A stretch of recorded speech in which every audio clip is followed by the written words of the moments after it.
Now at 10, Joplin authorities arrest and charge a shooting suspect. Plus, the latest results from polling statistics ahead of the Missouri primary.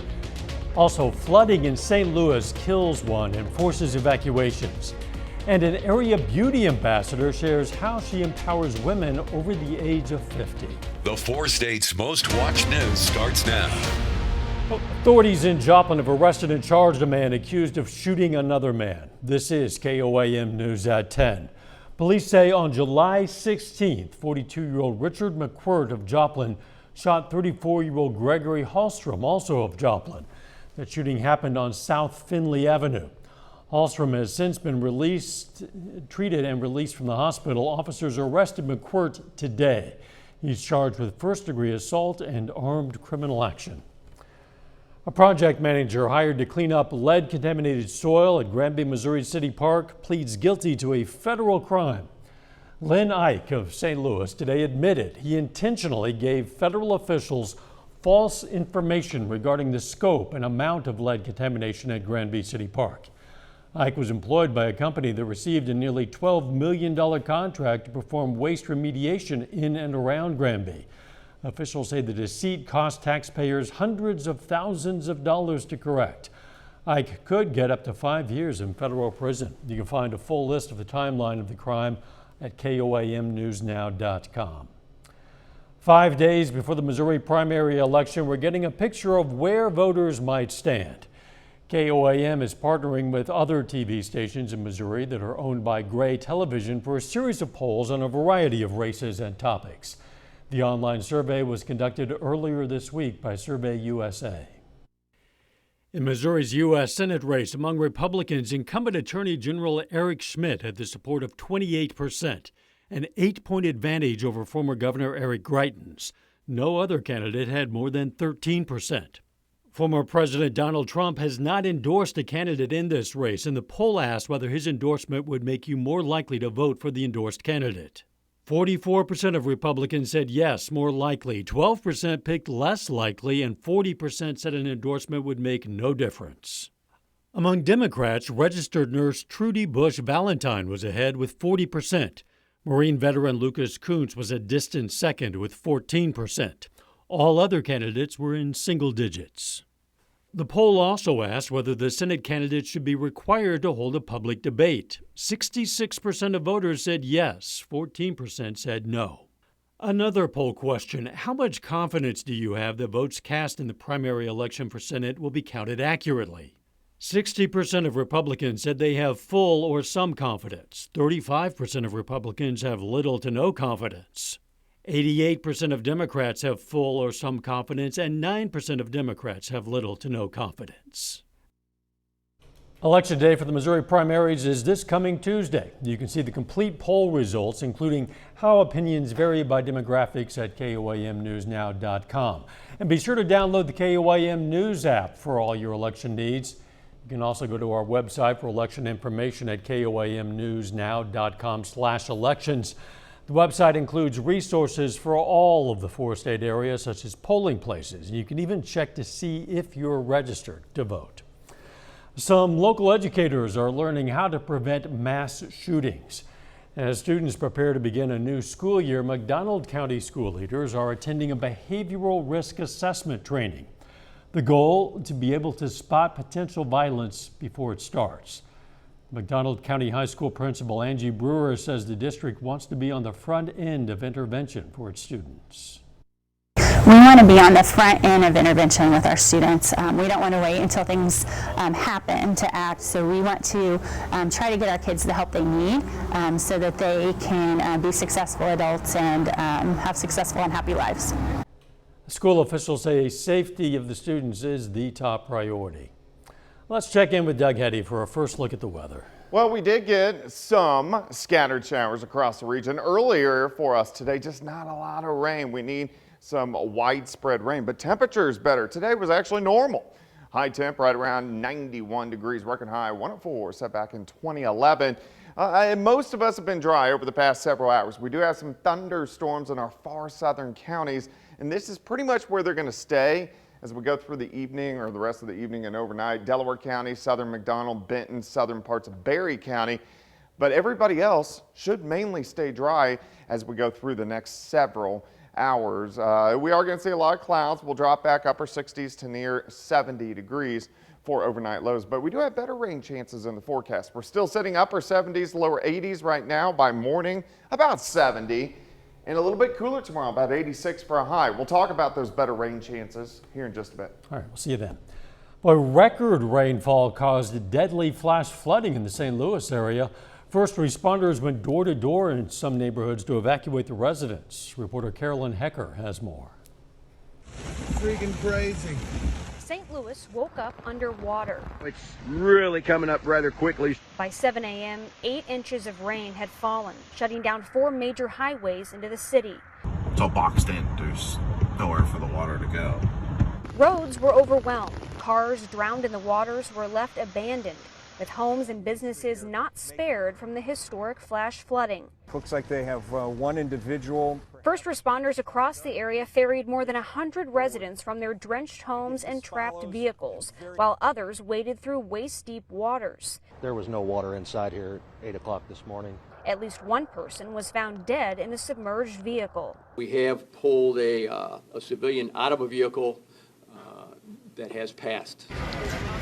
The flooding prompted rescues at multiple animal shelters, but it was too late for 10 puppies that drowned at Stray Paws Rescue. They're bringing out 9 big dogs, but unfortunately we lost all of our puppies. As the rain moved on, many took refuge in shelters while they figure out their next steps. Hopefully stuff's still there, and at this point just glad to be in one piece. Officials said late this afternoon that threat is not over. They're expecting 4 more inches of rain in that area. The Oklahoma Forestry Service says more than 19,000 acres have burned in northwest Oklahoma since early this week. As of yesterday evening, an official with Woodward County said the evacuation order has now expired. No homes have been lost. They say air attacks stopped the fire, and 8 fire task forces from the state were there today. Officials with the Kellogg Lake Nature Center in Carthage, Missouri today dedicated this new bridge on the lake. The bridge spans a gap in the berm of what was called the rearing pond. This new bridge replaces an old one that was removed a few years ago because it was collecting debris. It makes me proud that we've had community involvement. We've had a lot of volunteers who volunteered their time and equipment to come out here and put this thing in place for the citizens of Carthage to enjoy. The bridge costs $22,000. It's part of a $200,000 project to revamp the lake. Still ahead, an area beauty ambassador shares how she empowers women over the age of 50. Plus, some area graduates take the stage in preparation for the next big step in their lives. A Joplin native is trying to empower women over the age of 50 to feel more valued. KOAM's Yana Hautala spoke with her and has more. First of all, don't ever give up. I did, and I don't feel like there's people, there's not a huge support community out there. Joplin native Rio Michelle wants plus-sized and women in their 50s to connect and help each other. She says some women at her age don't just want to be a wife, but go out there and be noticed. Rio felt invisible for 2 decades while parenting. It was just time, and I wasn't comfortable. I didn't feel good about myself. I had low self-esteem. According to Rio, it's hard to find tips on how to dress and represent herself, which makes it harder to actually start to value yourself and have a meaning. I am actually the majority of women out there. I'm the size of the majority of women out there. That is when she got the idea of creating profiles on social media to empower women like her to be proud and value themselves more. I think that it's really important to, kind of share with other women that are in the same void with me. Rio says it is also important to have a significant other who shows her she matters. Chris Parks, a counselor from Neosho, says there are women in their 50s struggling with their self-worth, identity, and sense of significance, oftentimes due to their children leaving home and not having the same kind of connection anymore. Chris agrees with Rio about having the connection with someone, especially after the children leave home. It is all about the attachment of building and creating a new world and constructing a new world around them of friendships and opportunities that give them that sense of significance. In Joplin, Janna Hautala, KOAM News. You can find Rio on Facebook and TikTok with her artist name, Rio Michelle, and on Instagram with Rio Michelle Parker. McDonald County's new Chamber of Commerce director is bringing in big ideas to the small community. John Newby hopes to bring together the lifelong locals and those moving to the area. Newby has a long history in news and media. He's the founder of 360 Media Alliance and Truly Local. He's offering free marketing tools and resources to businesses that couldn't afford them otherwise. You know, there's really two groups of people. You have the groups that love the good old days. You know, they want to go back 20 years in time and how it was. Then you have the group that wants to see change. So you need to find a way to bring all those people together. For more information on John Newby and his plans for the county, visit the McDonald County Chamber of Commerce website. 11 graduates put on their caps and gowns to walk the stage for their graduation at Freeman Learning Center in Joplin, but it's not for medical school or college, no. These graduates you're about to see, they're heading off to the big wide world of kindergarten. Today, the graduates received their diplomas, but not only is this a special moment for the kids, it's a special moment for Freeman. This is the first graduating class for the Freeman Learning Center, which opened for students in August of 2020. Yes, I think it's very exciting to know and to see the success of the center overall and just how much it has continued to grow and how the students overall have continued to grow being in this center. FLC's program is designed to give the kids a smooth transition as they grow and progress through their education. A little bit later, the Joplin Outlaws look to win a league championship this weekend. Plus, still some rain chances and cooler temperatures. We're going to look at that coming up. Well, of course, still hot for us today. Just a lower grade of hot across the region and kind of humid as well, as the humidity has kind of ticked up over the past couple days. Nice shot, Indigo Sky Casino and Resort. At least we got a few scattered showers during the morning hours. It didn't amount to much for a lot of us. In fact, in Joplin, only 1/100th of an inch. So for the month, we've only had a half an inch of rain. So we could really use some rain. In fact, look at our drought tracker. So if you look at the scales, it's dry, moderate, severe, extreme, exceptional. We are in extreme drought, especially from Joplin south. Southeastern Kansas has picked up a little bit more rain over the past week or so, but we really need to put a dent into this. And at least we have some rain chances still sticking around over the next 48 hours. Temperatures right now upper 70s to lower 80s across the region. The humidity has kind of climbed up, upper 60s to near 70 on the dew point tracker. You don't ever want it really above 70 during the summer months. It makes it feel sticky, kind of muggy outside. Your glasses kind of fog up if you walk outside from an air-conditioned building. Currently sitting at 82, northerly winds at 10, humidity at 65%. We had those light showers earlier today. This was mainly in the morning hours. We picked up a few random thunderstorms, but since then, it's been mainly dry. We had a few scattered little thunderstorms in our far northern counties, but most of the action now is in our far southern counties, and I think that's where it's mainly going to stay. So we're tracking from just to the south of Bonita over toward Grand Lake J, Benton County. This is affecting southern parts of McDonald County. So from Pineville, Knoll, Anderson, the Elk River, it will affect southern parts of Berry County. I just don't expect it to really creep much farther north than that. Most of the rain is going to stay in our far southern counties for us tonight. Let's go through time.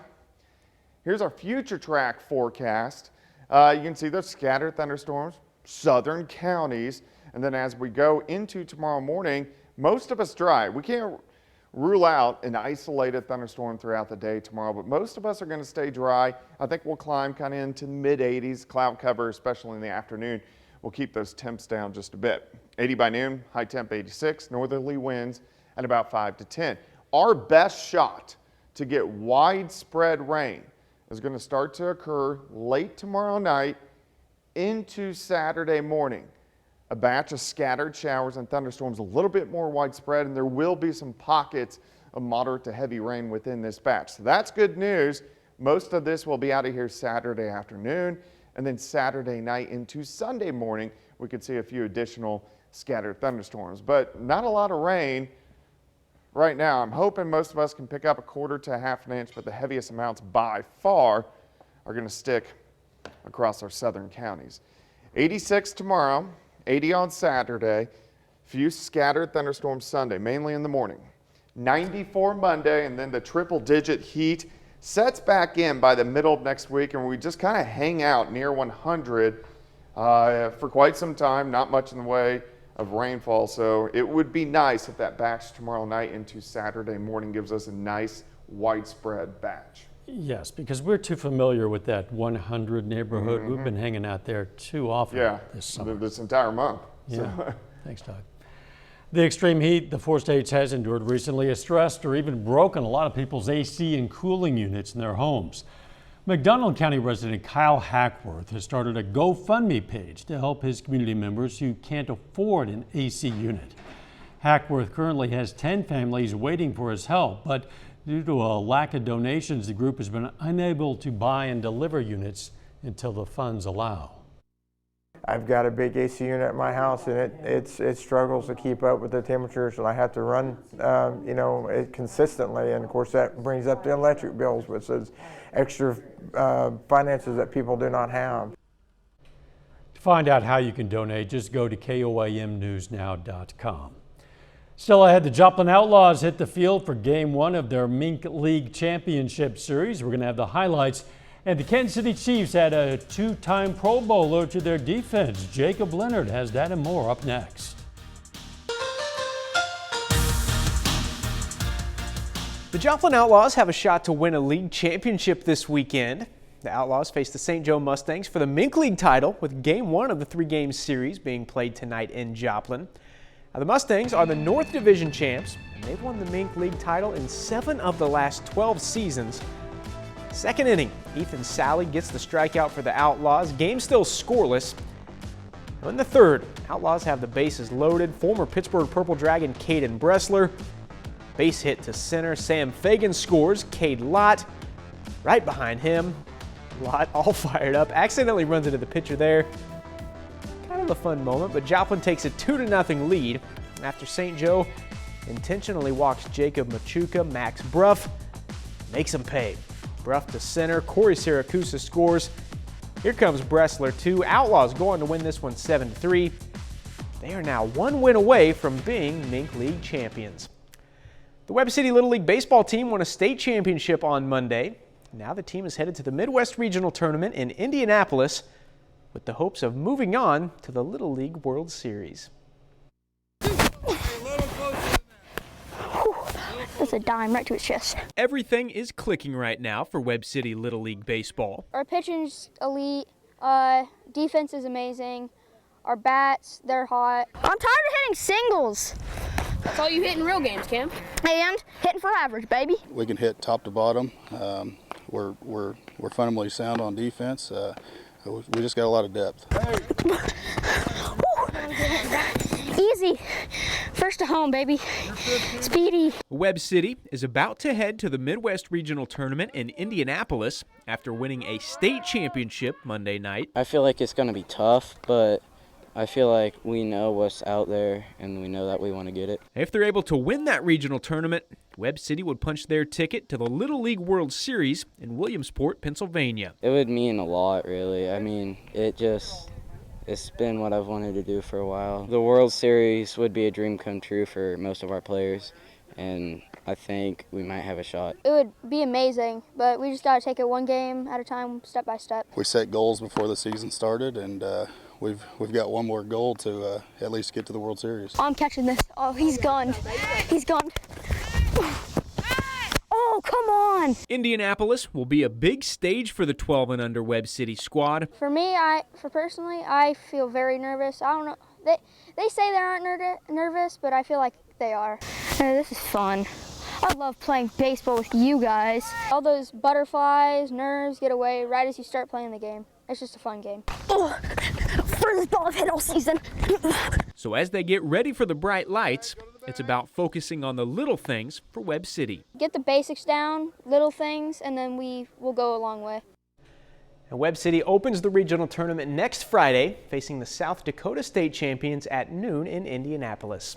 And finally, the Kansas City Chiefs add another new face to the defense today. The Chiefs have signed defensive end Carlos Dunlap to a one-year deal worth up to $8 million. Now, Dunlap is a two-time Pro Bowler, spent last season with the Seattle Seahawks, picking up 8.5 sacks. Right now, he has 96 career sacks, which is 8th most among active players. Kansas City looking to improve a pass rush that was 29th in the league last year in sacks. And that's it for sports. We're back with more news after this. Take time now to honor a local veteran. Danny Rhodes served in the U.S. Army in 1966 and 1967. His hometown, Mulberry, Kansas, and we're proud to salute Sergeant Danny Rhodes, a four-state hero. The temperature has been trending in the right direction lately. Yeah, we've been in the 90s the past couple days, which is good. 80s looks like the next 3 days, and then we start to climb back up. But we need some rain. We have a pretty good chance for a pretty good batch late tomorrow night into Saturday morning. Final sports notes. We told you the Joplin Outlaws are just one win away from being Mink League champions. They'll have a chance to do that tomorrow night, 7 p.m. on the road against St. Joe. It's exciting. Let's go Outlaws. Don't forget the morning show starts at 5 a.m. and let's make it a great tomorrow.